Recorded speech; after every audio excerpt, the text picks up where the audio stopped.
Hello, everyone, and welcome to the Jeffrey Epstein Show. I'm your host, Bobbycapucci, and this is a morning update.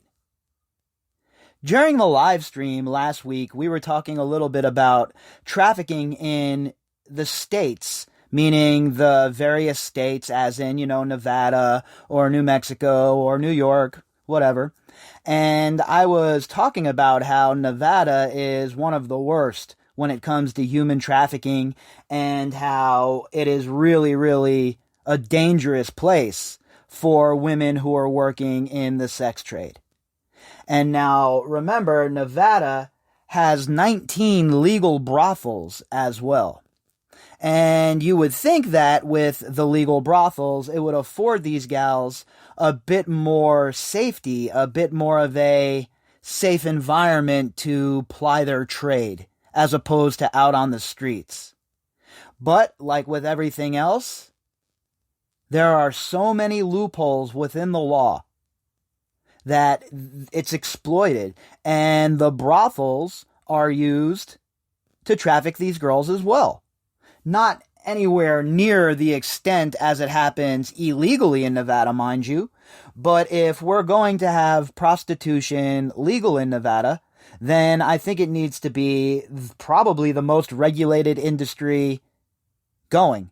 We're talking about actual human lives here, right?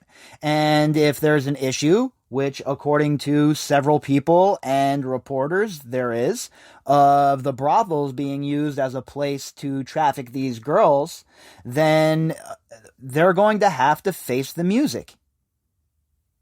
And if that means more regulation, then so be it. I would think that the state of Nevada would have this so squeaky clean as far as from a law enforcement perspective that you wouldn't be able to find anything wrong with what's going on up there from a legal standpoint. But no, Nevada continues to show itself as a lawless state, a state that is completely governed and run by morons. And the law enforcement in the state is just not up to par. I don't know if it's funding, I don't know if it's training, I don't know what it is, but they're not equipped to deal with this, obviously. The Super Bowl in Nevada, there is so many, let us say, women of the night working up on the strip when the Super Bowl is here, that you literally can't walk 100 feet without being propositioned. And there, I would say a good majority of those women who are working out there on the streets are not independently doing so. I would say most of them, if not all of them almost, had some sort of person that they had to kick money up to, some sort of pimp, someone else who controls their life. And I always knew that there was a seedy underbelly going on, right? And I always knew that there was an issue. But I never really understood the scope. Even working in the middle of it when I worked at the Hard Rock, I can't tell you how many times I would be walking out of work and I would get approached by a lady, and she would ask me, "Hey, baby, you want a date?" And the first, when I was young, I started working there when I was 19. I didn't even know what she was talking about. The first time I was propositioned like that, I was like, "A date? Nah, I have a girlfriend." And she was like, "No, that's not what I mean." So, I was around it all the time, and I never even understood just how much of a problem it really was. And I always thought that, the brothels were a place where it would be highly regulated and the girls could at least find some safety there, as opposed to working on the streets, right? And dealing with people like the Long Island serial killer or, the West Mesa bone collector or Gary Ridgway. If you're going to choose to be involved in that life, and let me put a focus on the word choose, right? Then it should be an environment that's safe. But a lot of these women and a lot of these girls don't choose this life. And it looks like these brothels, some of them anyway, have been used as transition points for these girls, or for a way for these girls to go and make more money for their pimps. And I think that the state of Nevada, where I live, certainly needs to address this. I will be definitely writing to my Congress people, my senators, and even speaking with, local city councilmen, because this is something that is very, very much a black eye. If you're going to have brothels and you're going to have prostitution that's legal, then you have to make sure it is squeaky clean, and you have to address it with as much vigor and as much gusto as you do the gaming industry. At the very least, they have the gaming board, and those people they're always up your booty hole if you're involved in gambling, right? So why not the same gusto, the same zeal? And I hope that moving forward with the environment that we're currently in, or supposedly in anyway, that the lawmakers would look to, make sure that these people that are owning these brothels or running these brothels are following all of the laws. And if they're not, they get shut down and they get sent to prison. No fines. All you got to do is send one of them to prison for one time for trafficking, and that should send the message.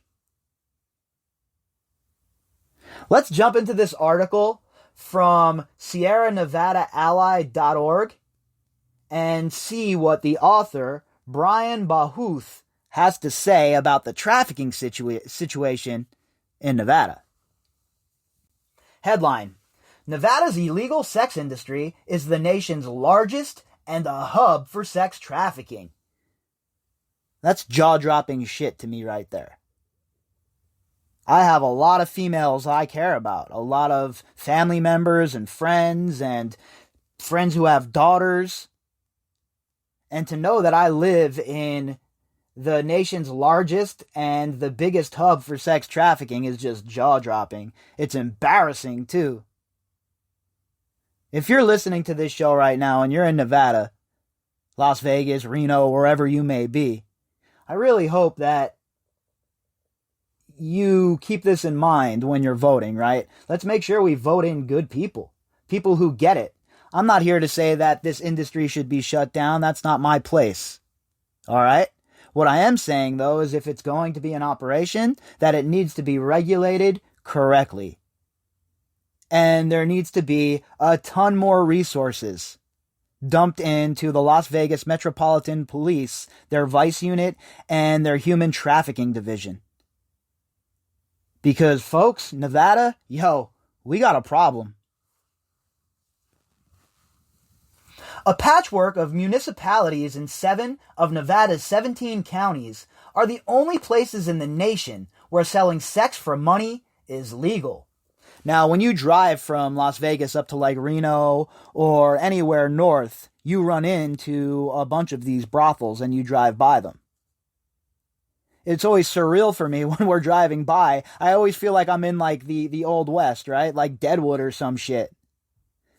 It's just crazy to me that there's legalized prostitution, the only place in America, and it's a few-hour drive from my house, and obviously it's not being regulated correctly enough. Another thing that I've missed as I've been so focused on other things.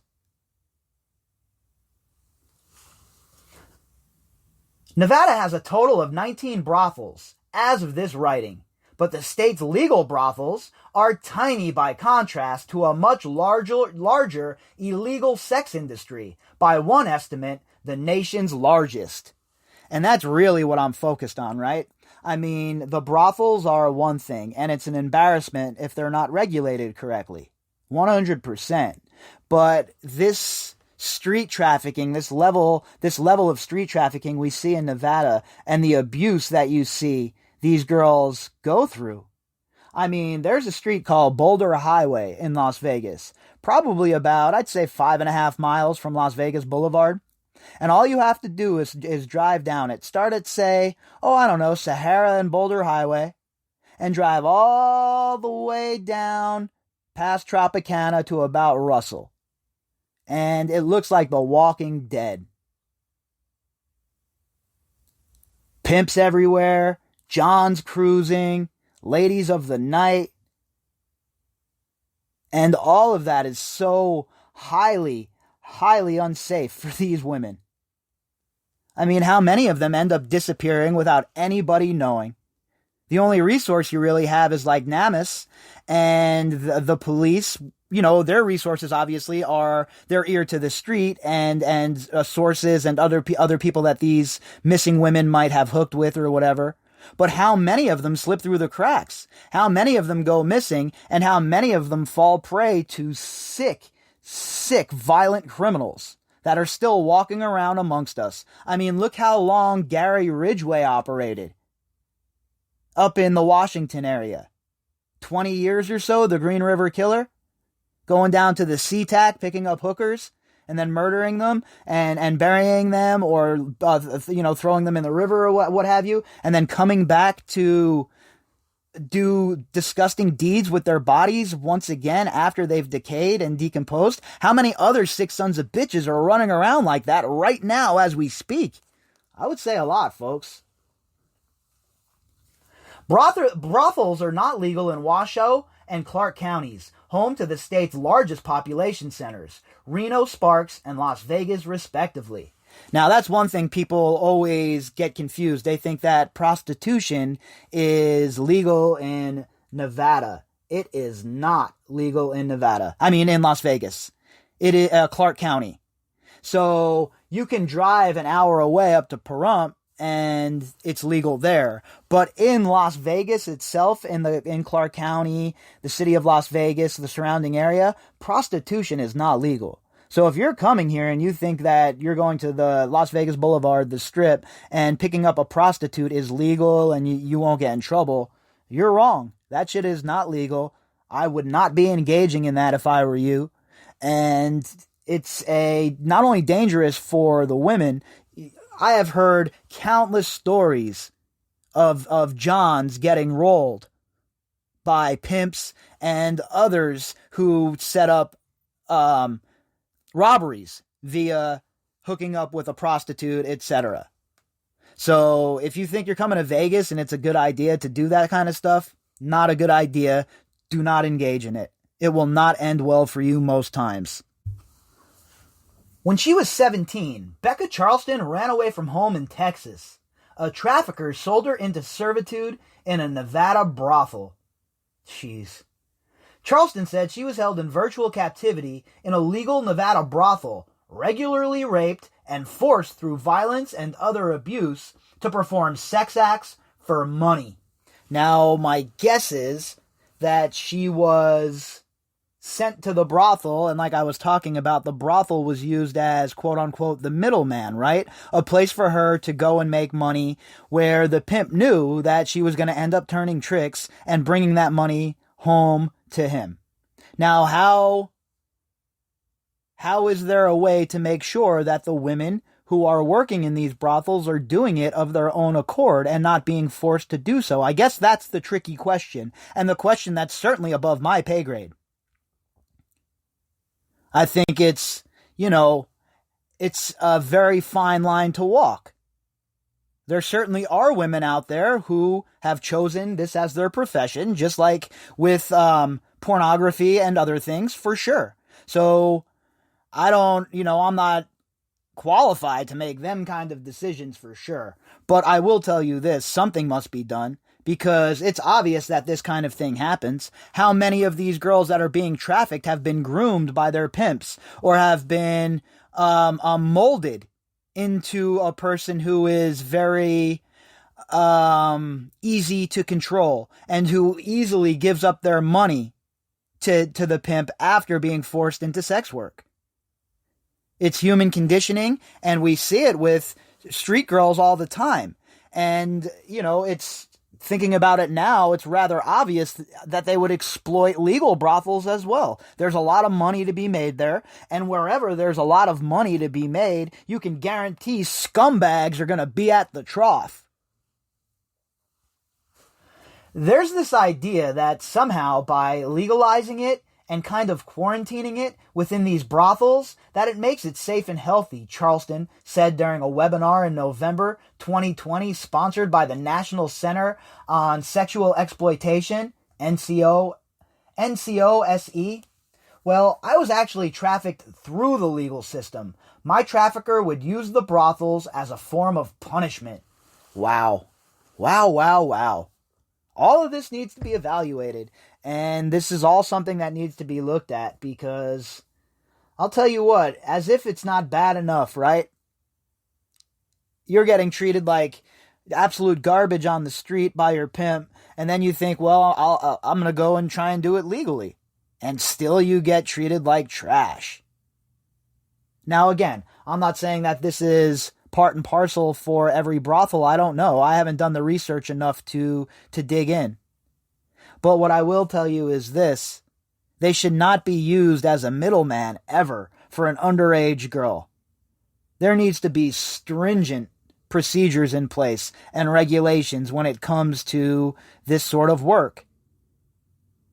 If a woman, an adult woman, decides this is the sort of work she wants to do, hey, who am I to tell anyone how to live their life? You all know that that's certainly not me. But at the same time, we have to find a balance where we're protecting those who are not choosing this life and who are being forced into a life of modern-day servitude. If you weren't making enough money, if you were getting arrested too often, he would send you to the brothels. Because then he had other pimps watching over you, and he knew that you'd be forced to get off your butt and make money because the brothels aren't going to let you sit around and say no all the time.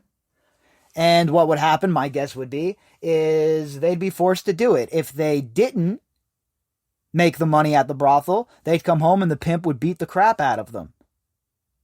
So they were forced to sell their bodies in this brothel, these brothels that are supposedly a legal place for this trade to be applied, while at the same time, these girls are being trafficked through there.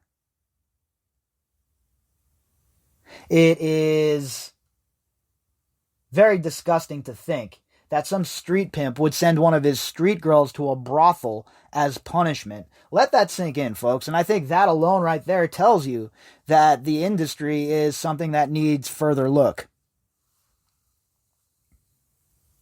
Angela Delgado Williams was trafficked from Texas to work for a Las Vegas escort bureau. Delgado Williams said sex consumers usually don't know the difference between a legal and an illegal business. This is what I was just talking about. I would get that question a lot at work. They'd be like, hey man, we hear prostitution's legal here. Where can we go? I'd be like, you guys, it's not legal here. Don't be ordering them girls from those ads if you want to stay out of prison. And there's only 2 counties in the state where it's actually legal.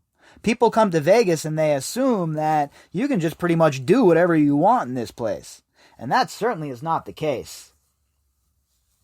The irony is, there's so many similarities from the legal prostitution and the illegal pimp and hoe subculture, or what they've normalized in the city of Las Vegas, Delgado Williams said during an online webinar in November 2020. There's so many similarities to the legal, licensed, owned, and operated escort services to the legal brothels. That's for sure.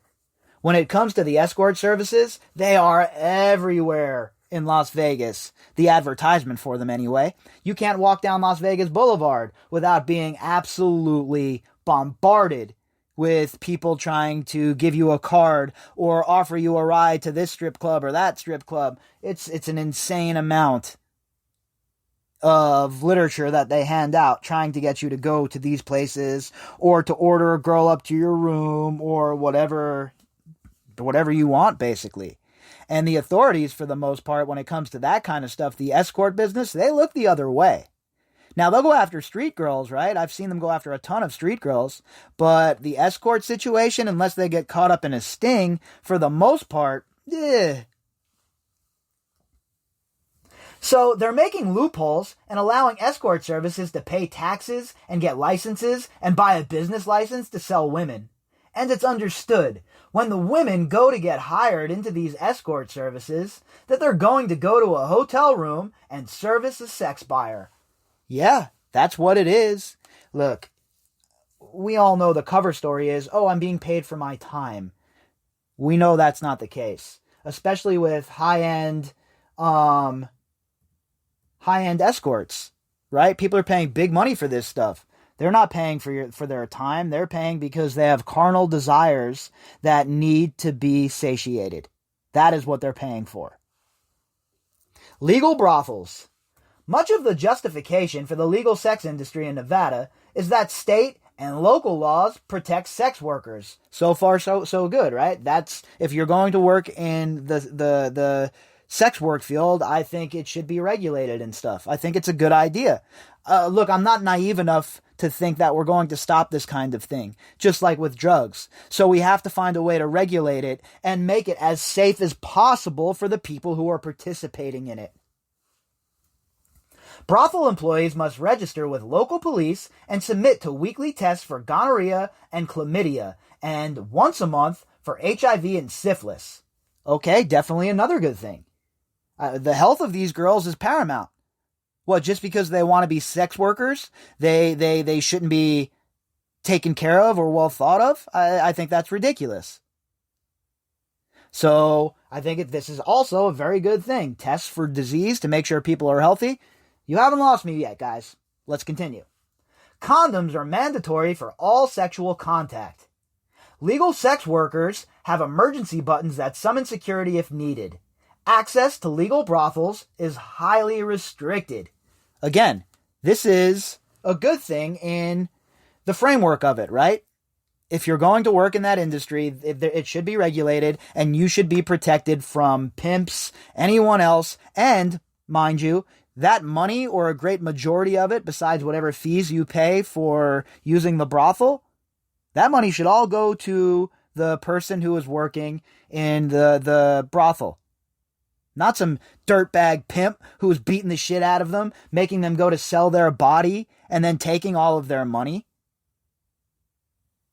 And again, I think it's naive for us to think that prostitution is ever going away. It's not. It's what do they say? It's the oldest profession there is, right?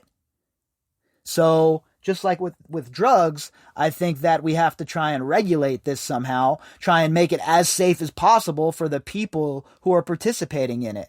Now, of course, you can't regulate anything and make it completely safe, 100% safe.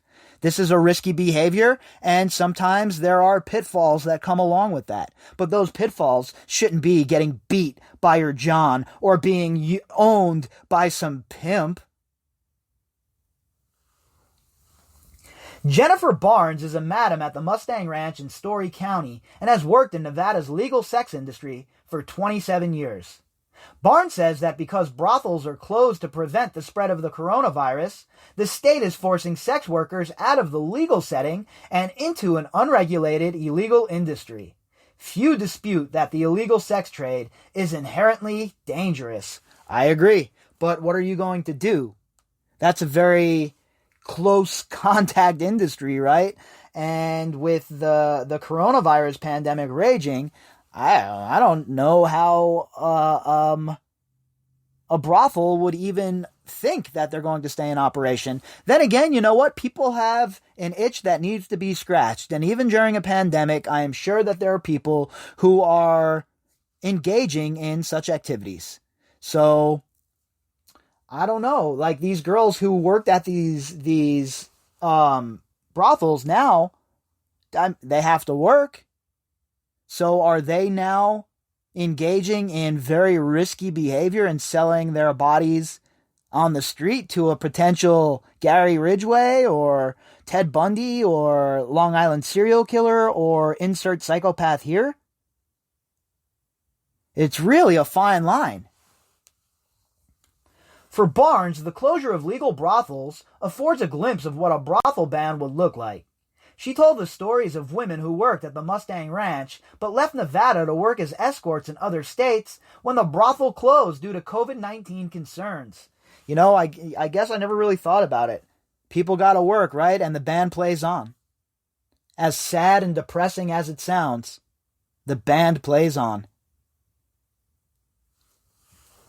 They make a ton of money. They're not going to go work at Walmart, out on a date, she knew something wasn't right. She was able to call 911, Barnes said of a former Mustang Ranch worker now in Los Angeles. But this guy bit her face off. He bit her nose off all the way to the right of her face, bit her cheek on the right side, and ripped it all the way to the left. I mean, geez, what is wrong with people? Like, I know I say that a lot, and I don't know what to say about society in general. Everyone's just like all screwed up, it would seem like now. There's like no empathy, no compassion. People are just straight up crazy. And I can't even imagine being a prostitute on the street dealing with this kind of stuff on a regular basis. I mean, not only do you have to worry about the sick bastards that are picking you up, but you got to worry about your pimp or whoever is running you on the street. No wonder most of these girls become drug addicts and lose their lives at such a young age. There has to be something there to help people, man. We have to give people some hope somehow. And I think hope starts with opportunity. I would really love to see more opportunity in poor neighborhoods. And when I say poor neighborhoods, I'm not saying just for one certain group of people. Poor in general. Poor is poor to me. And until we start affording opportunity to the poorest amongst us, and at least giving people a little bit of damn hope, then we're just going to see more and more people slip into stuff like prostitution and drugs and using their body to get by. Because when people lose it, folks, when they lose everything, they lose it, right? And it's sad to see so many people slip into a life like this because they have no other options. Now, don't get me wrong. There are certain people in this game, high-end escorts, who are making dough, big dough. And they choose to be there. They choose to do this. Those aren't the people I'm talking about. I'm talking about the people who have been forced into this life one way or the other. Either by hook or crook, circumstance or choice. I think some opportunity and some hope needs to be given to people like this somehow, some way. Again, I don't have all of those answers, and I'll never make pretend I do. But unless we start talking about the issues, we're never going to find out how to fix it. And then, in Arizona, I have two other ladies that thought, oh, we'll do the buddy system, and we'll be safe. Hell no. They were raped. They were robbed. They were pistol whipped, tied with cords. I mean, we're really doing a disservice to our ladies that choose to do this industry legally. Look, I agree with her, honestly. I think that for those women who choose to do this of their own accord, I think that nobody should tell people what they should do with their lives, right? If this is regulated and the state of Nevada has said that this is something that is legal, then we have to make sure that these people are safeguarded at all times when they're conducting this sort of risky behavior. Barnes is angry that massage parlors and other high-contact businesses, like tattoo parlors and hair salons, are allowed to operate, and brothels remain closed to prevent the spread of the coronavirus. Barnes said she has never encountered a trafficked person working in the legal setting. She said that every worker must submit to an FBI background check and scoffed at the notion of a trafficked person being hidden in a legal brothel. See, I would like to think that that's the case, right? That there are the safeguards are all there and there's no wiggle room. But we know that people are gray characters, and we know that human beings are scummy. And if there's a way to profit by moving a trafficked woman through a brothel, then you better believe that somebody will find a way to use that and make a couple of bucks. So while Miss Barnes might not have ever run into any trafficked girls at a brothel, that does not mean that they don't exist. Why don't they go to the massage parlors where they know women are being trafficked? I mean, that pisses me off, Barnes said with some exasperation.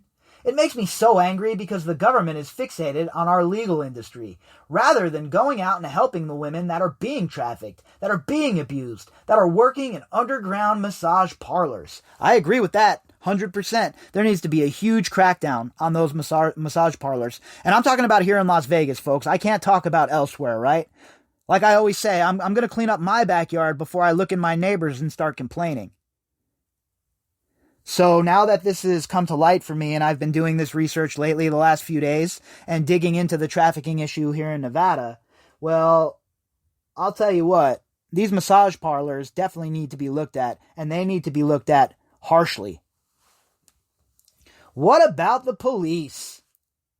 In an effort to stymie the sex trade doing business as massage parlors, on February 26, 2020, the Reno City Council passed an ordinance that changed the business licensing requirements for massage parlors within city limits.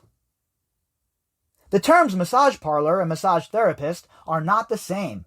Massage therapists are trained and licensed therapists who provide a service with no sexual component. And words do matter. So it's nice to see them being proactive up in Reno and passing this law, but I'd sure like to see some stuff like this passed in Nevada. We have massage parlors everywhere. I mean in Las Vegas, everywhere. Within a 5-mile radius, you can drive around and see 3 or 4 of them. No joke. And the women that are in there, how many of those women are trafficked from some poor country?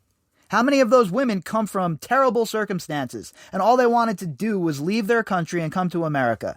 And some jerk-off says to them, "Oh yeah, we'll get you to America, don't worry. All you have to do is work off your fee that it's going to cost us to ship you there." Meanwhile, they don't understand that fee is about, who knows, 25, 30 grand, whatever it is.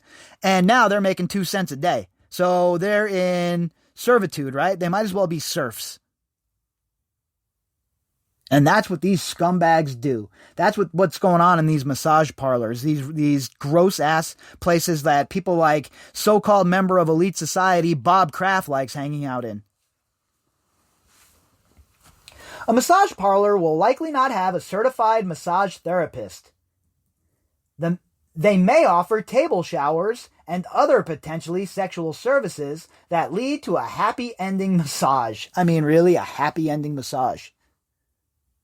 What year is this?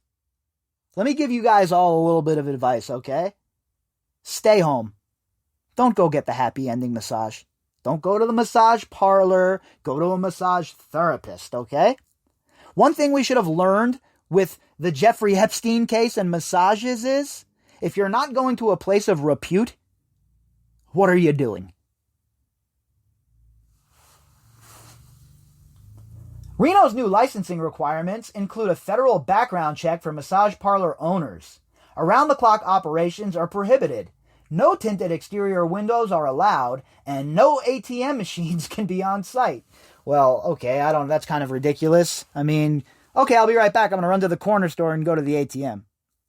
So I don't know what that's going to stop. But I like that the windows can't be tinted. Good idea. Let's show a little bit of light into that darkness. And it's great that there's a background check for the owner. What about the employees? The cities of Reno and Las Vegas grant licenses to escort and outcall services. Both cities have licensing stipulations that prohibit sexual commerce as part of companionship or massage services. Business owners must pass a background check. Oh yeah, It's a stipulation, and it prohibits you from having sexual commerce as part of the companionship or massage service. Yeah, okay, because that's exactly what's happening. That's what people are doing at the Rub and Tug. They're going there for a world-class massage. What? You're calling an escort because you just want somebody to talk to.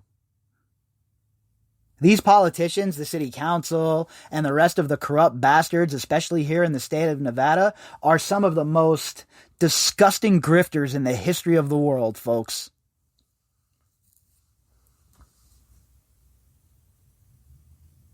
Right now, companionship customers in Las Vegas or Reno can choose among body types, hair colors, bust sizes, and ethnicity.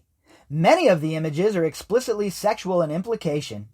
Using sexually suggestive advertising to market escort services is prohibited in Las Vegas. When I was growing up, it was not. You should have seen the literature that they would hand out to you on the strip, like I was talking about a minute ago. They would hand out all sorts of pamphlets if you just looked 18. Me and my boys used to get a kick out of it when we were little kids, right? 16, 17, running around the strip. You'd be inundated with this stuff. Growing up in Las Vegas, boy, I'll tell you what, you were desensitized to a lot. Vegas is not an easy place to live. Not an easy place to grow up. Nevada, Vegas, this place will chew you up and spit you right out without second thought. In a brief email response, the Las Vegas Metropolitan Police Department said they are not ignoring the problem and are working to enforce the law and thwart traffickers. All right, well, I'll give them that, right? I don't know one way or the other if they're not. I haven't dug that deep yet. But what I will say is this. I would love to see them go after the actual people putting this stuff into play, as opposed to just going after the street level participants like the Johns and the ladies who are engaging in this behavior. How about the brothels? How about the massage parlors and the pimps? Let's get to the root of the problem. Prostitution is illegal in Clark County, and the LVMPD Vice Section investigates all prostitution and pandering-related crimes, wrote an unidentified Metro spokesperson. These investigations include sex trafficking, human trafficking, and Vice detectives work 7 days a week in both investigative and enforcement capacities. LVMPD Vice operations occur within the tourist corridors and other problem areas throughout the Las Vegas Valley. Vice detectives conduct various proactive operations to combat prostitution and the crime associated with it. In other words, they conduct a bunch of sting operations. Once again, if you're coming to Las Vegas and you think prostitution is legal, it is not. You don't want to end up on one of these shows, right? You don't want your boy Bobby to end up seeing you on a Chris Hansen episode or some shit. Don't do it. The Human Exploitation and Trafficking Team. In January 2020, the Reno Police Chief, Sparks Police Chief, and the Washoe County Sheriff formed a Human Exploitation and Trafficking Team. That's great. See, I live in Nevada. So I live in Las Vegas. And I never heard anything about this exploitation and trafficking team until just now reading this article. Why isn't Las Vegas involved in that? I'll tell you why. Straight up, this place is corrupt as hell, folks. Absolutely corrupt. I'm talking Tammany Hall corrupt. Money rules the day. Relationships. Who do you know? That is what makes things move in Las Vegas. Sergeant Scott Smith supervises the team of 4 detectives, and according to Smith, they take a victim-centered approach. Their top priority is to find victims and, with the assistance of community service providers, help them get out from under what amounts to modern-day slavery. This is great stuff. I'm going to have to send an email up to these guys and see if they'd like to comment about the situation so I could bring that news to you folks, because we need more of this proactive police work, right? Coming up with new ideas, different task force, and they have to go out and they have to engage with the girls, right? And make them know, look, while we might be the quote-unquote guys who have to arrest you and put you in jail, we're also here for your well-being, and we want you to be able to talk to us if something goes south. And that's why, if I was one of these cops, I wouldn't arrest these girls ever for drugs. Then they don't trust you, they don't come and talk to you, they feel like they're going to go to jail, they get out and their pimp's going to beat them. So you have to find a happy balance, I think, as a law enforcement officer. And now, obviously, I've never worn a badge, so this is just me speaking from maybe in a very, a spot of ignorance, because I've never done the job. But I know that it does not work right if these people feel like you're not going to help them and you're only there to enforce whatever ridiculous law that is put on the books. These guys that are trafficking these girls, they're controlling every aspect of their life, Smith said by phone. They're very manipulative. They're controlling when they eat, when they sleep, and they have their quotas where they are sending these girls out to do these dates with these Johns. If you don't provide that quota, then they're beating them and mistreating them and everything else. And we have to prove that.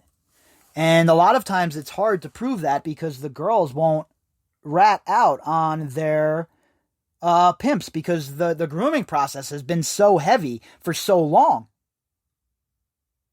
So that's another reason why it's crucial that these officers build a relationship and a rapport with these women who are working the night. If I was a vice officer, and you know what? Another thing that we might even think about doing is hiring some sort of actual social workers to deal with these sorts of situations within Vice. Give these women someone to talk to so they don't feel like they're going to go to a prison or go to jail or get beat. We need to have more resources. That's what it comes down to. To truly combat the problem, traffickers must not only be arrested, but successfully prosecuted. Detectives gather evidence and then work with the Washoe County District Attorney's Office throughout the prosecution and on into the sentencing. Yeah, that's a good thing, right? That's how it works. Police do police work, and then the prosecutors prosecute it. The unit launched in January 2020. The pandemic slowed early activity, but since fully organizing, the team has arrested 66 individuals for sex trafficking, and with those arrests came over 200 felony charges. That's great news. Just a drop in the bucket, right? But still, that's 200 felony charges for 66 scumbags. And hopefully, with that on their record, if they get caught doing it again, real jail time comes with it. During the same time frame, the unit provided services for 55 victims. That includes temporary housing, food, clothing, vocational training, and job placement. This is huge, folks. This is in this terrible article, this is uplifting. This is when I say to myself, all right, hope is not all lost. Not all of the authorities are scuzzbag pieces of crap. And this unit certainly seems like they're on the right track. We need more of this. And I would suggest everybody, if you're writing your letters to congressmen or senators or anything like that, that you bring this kind of stuff up to a task force. That is not just about arresting these girls in sting operations, but about building a rapport and helping them get out of the circumstance that they find themselves in. At the intersection of US 395 and I-80, Reno is a city on the sex trafficking circuit of Las Vegas, Sacramento, and Los Angeles, Smith explained. With 4 detectives in the year-old group, the problem is ongoing. We're a small unit trying to solve a big problem, Smith said. All but unseen to the public, human trafficking is a reality in Nevada. Smith said community education and involvement is essential. For sure, I've been very upfront that I didn't pay enough attention to any of this. Right there staring me in the face every day for over 16 years while I worked on the Strip or close to the Strip. And I just paid no attention. Business as usual, Bobby. Stay in your cloud, you dumb asshole. Keep being part of the problem. We've gone out and talked to the principals and vice principals at the high schools. We're trying to get word out to our educators. We're teaching our law enforcement agencies. We're going out to the hospitals and talking with the nurses because they will run across victims themselves coming into the ER, Smith said. Again, it's all about relationships and building relationships and a rapport with these girls who have been abused. Or boys who have been abused, by the way. How many, we haven't even touched on that around these parts. I'm going to get to that at some point around here about the disgusting abuse of young boys and men as well. This is all absolutely, positively disgusting. And there needs to be a relationship built with the people on the street and at least a portion of the society. If it's not the police, then it has to be someone else. But we have to do something. Ignoring the problem is not going to make it go away. We tried that with with other things, right? And how has that worked out for us? We have to meet these problems head on, and we have to come to some sort of decision where we're taking decisive action. Recruitment. Sergeant Smith said many trafficked people are runaways, though they come from both stable and unstable families. He emphasized that traffickers are highly good at manipulating and controlling. They'll give the juvenile that attention that they're not getting somewhere else, and that's how they kind of lure them in. I'll buy you nice things, I'll take care of you, and then it kind of lures them in. And once they have them on the hook, it turns into, well, if you do this date for me, we just need some money, and it keeps kind of spiraling from there. Boy, doesn't that sound familiar? Where have we talked about that on a regular basis in our examination of the Jeffrey Epstein case? Because you know what? When it comes down to it, folks, and you break down the facade and you get rid of all the money, all Jeffrey Epstein wanted to be and all Jeffrey Epstein was a human trafficker. Your basic ass, run-of-the-mill, garbage-ass human trafficker. Lisa Thompson is director of the Research Institute on the National Center on Sexual Exploitation. Thompson said that the illegal sex trade focuses on those who are vulnerable: immigrants, people in poverty, young people in our foster care system, and people with disabilities. The people who are operating, maintaining, profiting off the sex industry are all too ready to take advantage of that vulnerability, she said. Yeah, how many times have we discussed that here? How many times have we talked about the people that Jeffrey Epstein would target and coming from broken homes and disadvantaged backgrounds? That is a common theme with human trafficking and with monsters like this. The foster care system. Based on interviews with those who have been rescued from sexual slavery by advocates and law enforcement, the foster care system is a major pipeline that supplies vulnerable young people to the sex trade. For sure, 100%. How many horror stories have we heard about people getting sucked up into human trafficking via the foster care system? Why isn't that something we're discussing more deeply? Fixing it. Is that really too difficult to provide a nice, safe place for the children of America who are already up against it? The richest nation in the world, $23 trillion in GDP, and we can't have foster homes at least be a safe space for these children? It's time to get our heads out of the sand, and it's time to focus on what's important. We think it's incredibly important that we focus efforts on foster care reform, Thompson said. That would be a really important change. They get exploited in the sex trade. They're victims. They age out of foster care and they continue in the sex trade. And then you know it's like, oh, you're just a sex worker. That's the attitude that society has. It's been a well-known pipeline of foster care being a major supplier, a major conduit of those who make up folks in the sex trade. 100,000%. It needs to be fixed. Sugar dating. Seeking Arrangement is a site that entices college-age women to date for money. Thompson says so-called sugar dating is an ugly symptom of misplaced societal priorities.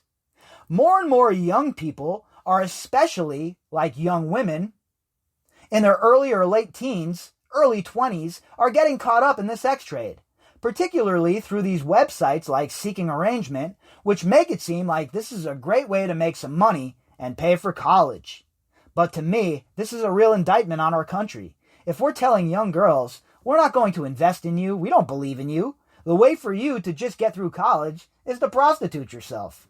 Yeah, it's pretty gross, no doubt about it, and if I had a daughter, I would be definitely preaching the pitfalls of this kind of life and getting caught up in this whole entire idolization of society and the farming of likes and doing what society thinks you should do.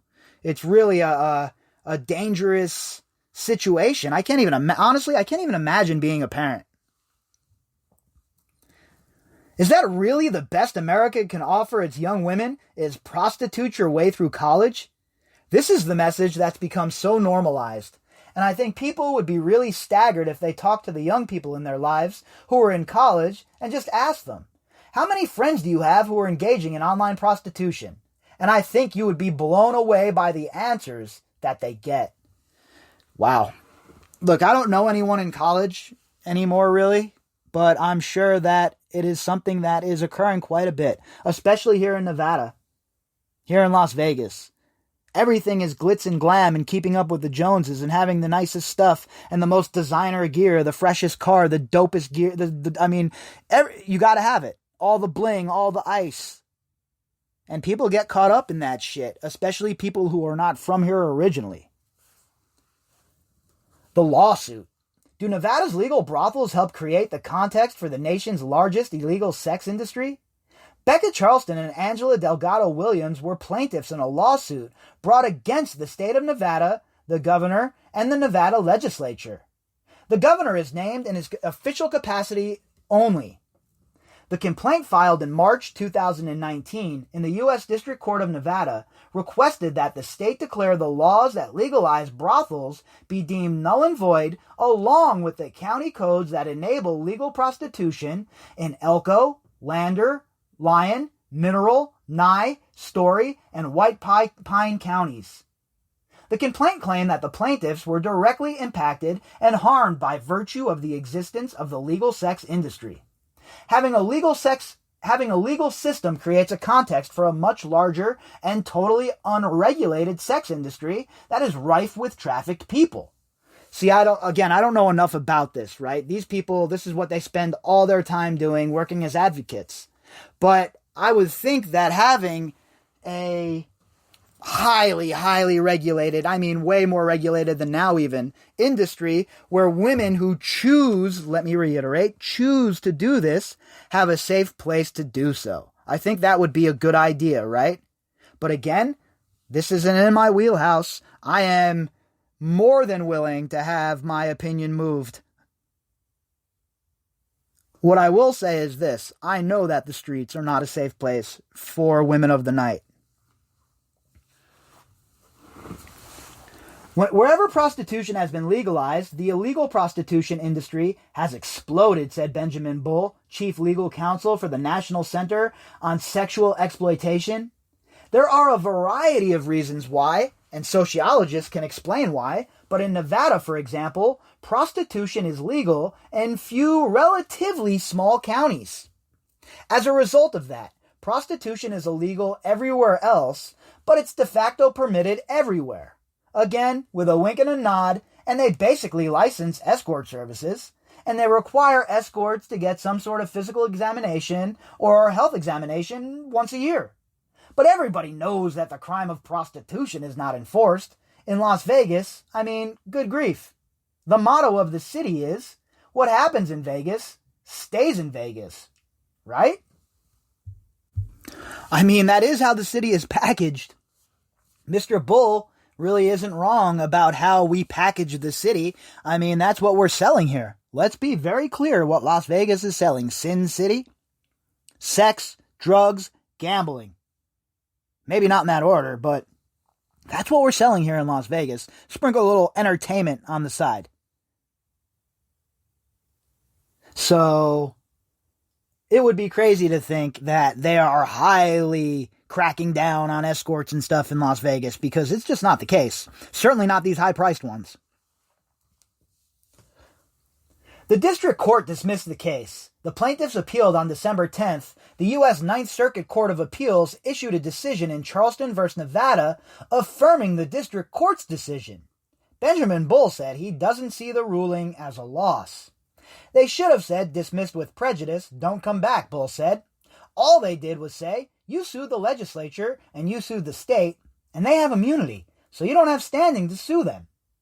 Bull said he views the decision as the beginning of the beginning and contends that the context for Nevada's legal brothel system has changed.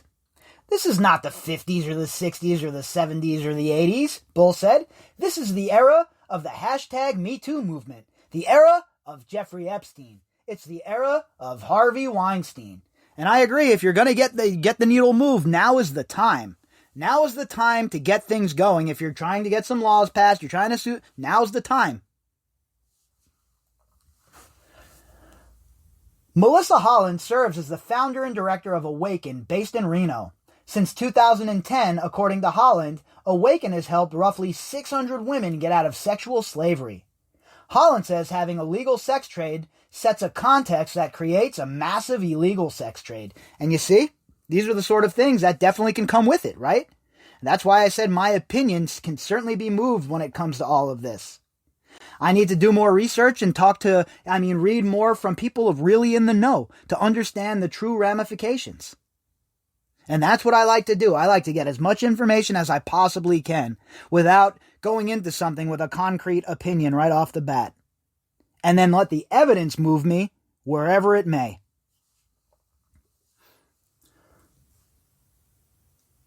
You have been born and raised in a state that has legitimized the commodification of saying these women are allowed to be sale for the use of sex.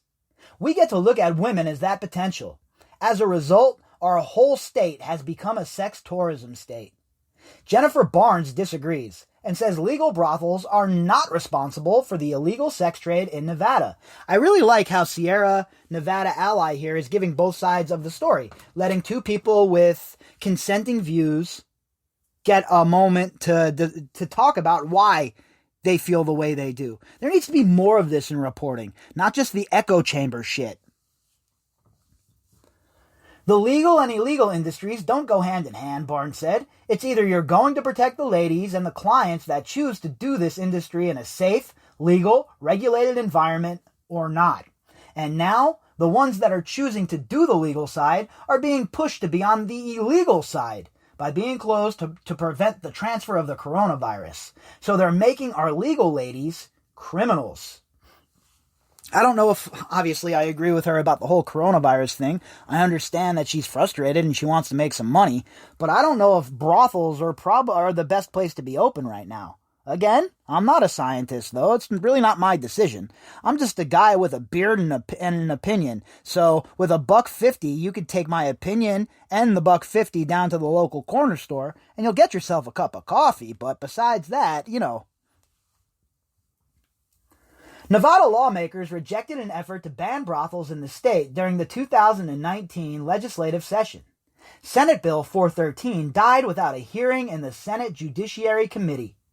The 2019 legislature approved a concurrent resolution that directs the Legislative Commission to create an interim committee to study the working conditions at licensed brothels, but no meetings have occurred to date. Of course not. I'm telling you, the people in Nevada, the elected officials, they're bumbling fools. Absolutely bumbling fools. It's one of the only reasons why I want to leave the state. I love Nevada so much. This is such a great place. But the people who are making the decisions as far as the laws go, they are so ridiculous. For Sergeant Smith and the detectives in his unit, some have kids the same age as many trafficked juveniles, so his team is motivated. Whether brothels remain legal or not, a big challenge moving forward is to prevent those who have been trafficked from returning. Big picture, as far as how to deal with the juveniles, to get them the better resources they need to get their independence back and kind of get them back on track so they can enjoy their childhood, because no child should be. This isn't how they should remember their childhood years. 100%. And that's how I feel. I feel that, right? That's the kind of thing I talk about all the time. Resources, folks. We gotta have them. Enough about, I don't care anymore who's wrong and right, or, like the song, I don't want to fight anymore. I want to get to some solutions. And I'm at the point where the people that are fighting against that, the people that are yelling and screaming and trying to be divisive still, and being biased and all the rest, I'm starting to have a belly full of these people. For Benjamin Bull and the NCOSE, working to fight trafficking isn't a moral crusade, but a human rights campaign. Another lawsuit challenging Nevada's system of legal brothels will be filed in 2021. This is the beginning of the beginning, said Bull. We want to be a spokesman for the victims who don't have a voice. Those women who run away from a bad foster situation when they are 12 or 13 and have nowhere to live. They're caught up in sex trafficking. They're controlled. They're used. They're commoditized. They have videos made of them that are uploaded to Pornhub that last forever, and they come out of it later. And most of them, frankly, have a very early death and they're forgotten. Let's look at that and prevent it from happening. I'm with you there, Mr. Bull, and I agree 100%. But I think the way to get there, folks, is resources, resources, resources. And we have to make sure that it's in the budget. And if the current crop of politicians don't want to do the right thing, vote their asses out. All right, folks, I know this is a bit of a deviation from our main Jeffrey Epstein conversation, but it plays hand in hand with what we've been talking about as far as the general scope and how I was discussing Nevada during the live stream. And if it's happening here in Nevada, you better damn well guarantee it's happening where you live as well. If you'd like to contact me, you can do that at bobbycapucci@protonmail.com. That's BOBBYCAPUCCI@protonmail.com. You can also find me on Twitter at BOBBY_CAPUCCI. All of the links that go with this episode can be found in the description box. All right, everybody, I'll be back later on, and we will pick up where we left off.